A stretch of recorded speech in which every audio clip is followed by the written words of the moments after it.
Vamos a iniciar una serie de videos para predimensionar columnas en hormigón. En este primer video de esa serie vamos a identificar el tipo de columnas y el área aferente de esas columnas.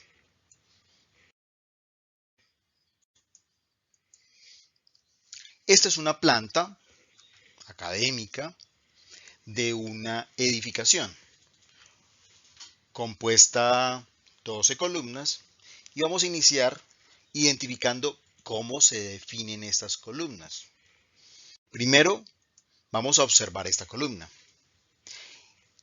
Vamos a identificarla como columna centrada, columna medianera o columna esquinera. Vamos a aclarar el término. Se identifica como columna centrada si esta columna tiene al menos 4 columnas vecinas en las direcciones laterales, las direcciones vecinas. En esta columna tenemos una columna vecina, otra columna vecina hacia abajo de este plano, otra columna hacia la derecha de este plano y otra columna hacia la izquierda. Esta columna se define como una columna centrada. La columna ubicada en el eje C2 también tiene 1, 2, 3 y 4.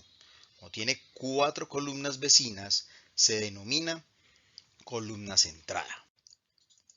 Tomando esta columna, la del eje B1, esta columna tiene una columna vecina hacia abajo, tiene otra columna vecina hacia el lado, hacia el eje C, hacia el lado derecho de la pantalla, y una columna vecina hacia el lado del eje A, es decir, hacia la izquierda. Tiene 3 columnas vecinas. Al tener 3 columnas vecinas, se denomina columna medianera.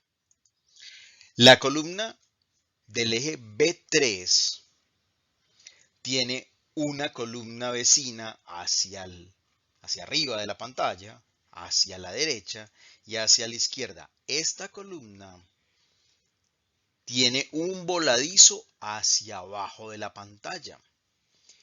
Entonces esta columna tiene 3 columnas vecinas, se denomina columna medianera. Esta del eje C3 también tiene 1, 2 y 3, se denomina columna medianera. La del eje A2 tiene una columna vecina hacia arriba de la pantalla, otra columna vecina hacia el lado derecho de la pantalla, otra columna vecina hacia abajo de la pantalla. También se denomina columna medianera. La del eje D2 tiene una columna hacia arriba de la pantalla, hacia la izquierda y hacia abajo. Tiene 3 columnas vecinas, se llama columna medianera.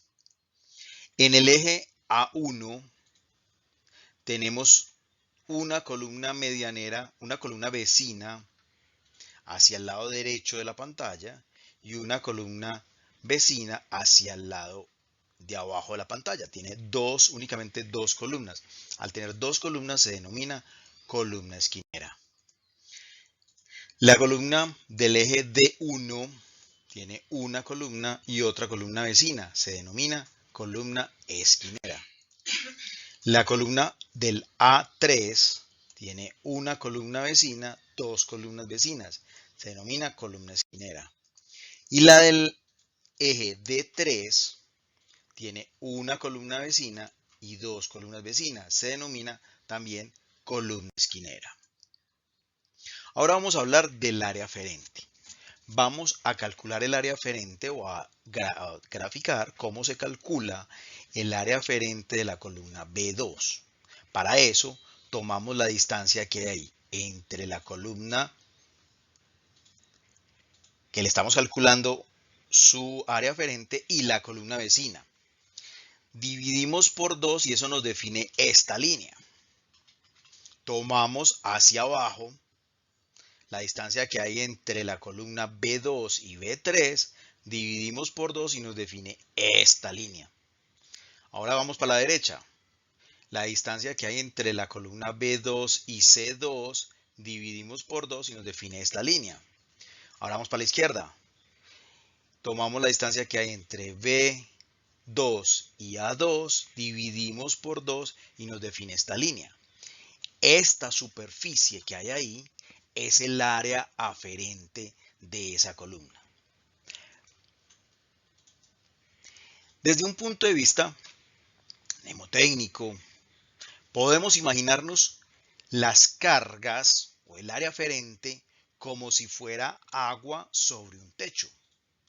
Si nosotros dejamos caer una gotica de agua muy cerca a la columna, imaginándonos las columnas como si fueran bajantes del agua, esa agua se iría inmediatamente por la columna. Si nos alejamos un poquito y no hemos salido de esa área marcada con rojo, esa gotica de agua se iría por la columna. Pero si sobrepasamos esa línea y nos vamos para el lado, para afuera de esa área aferente, esa gotica de agua preferiría irse por una columna cualquiera diferente a la que estamos estudiando. Vamos a estudiar esta. Primero, lo que tenemos que hacer es definir el borde de losa. Tomamos la distancia que hay entre la columna C1 y C2, dividimos por 2 y nos define esta línea. Ahora vamos para el lado derecho, tomamos la distancia que hay entre C y D, dividimos por 2 y nos define esta línea. Tomamos la distancia que hay entre C1 y B1, dividimos por 2 y nos define esta línea, y esta sería el área aferente de esa columna. De nuevo, cualquier gotica de agua que esté dentro de esta área aferente se nos iría por nuestra columna que estamos en este momento. Si no estamos por fuera de esa área, cualquier carga o el símil con gotas de agua se irían por cualquier columna diferente a la que estamos considerando. Vámonos para esta, la columna del eje A3. Primero tomamos los bordes de losa. Tengan en cuenta que aquí hay un voladizo, entonces el borde de losa incluye el voladizo. Tomamos la distancia que hay entre 2 y 3 y dividimos por 2. Tomamos la distancia que hay entre A y B y dividimos por 2. Y esta es el área aferente. Ahora vamos a tomar la columna D3. De nuevo, tomamos los bordes de losa. Tomamos la distancia que hay entre 2 y 3, dividimos por 2 y esto nos define esta línea. Y la distancia que hay entre C y D, dividimos por 2 y nos define esta línea. Y esta sería el área aferente de la columna D3. Así, lo que vamos haciendo es que cada una de las columnas le vamos haciendo su área aferente. Una cosa muy importante, observen que los colores que están en esta diapositiva están mostrando el área aferente de cada una de esas columnas. Cada columna tiene un área aferente. Y una cosa muy importante, o varias cosas muy importantes, la suma de las áreas aferentes de todas las columnas debe ser igual al área aferente de toda la losa. ¿Qué nos traduce eso? No deben quedar áreas aferentes superpuestas. No deben quedar áreas vacías sin considerar como área aferente en alguna parte.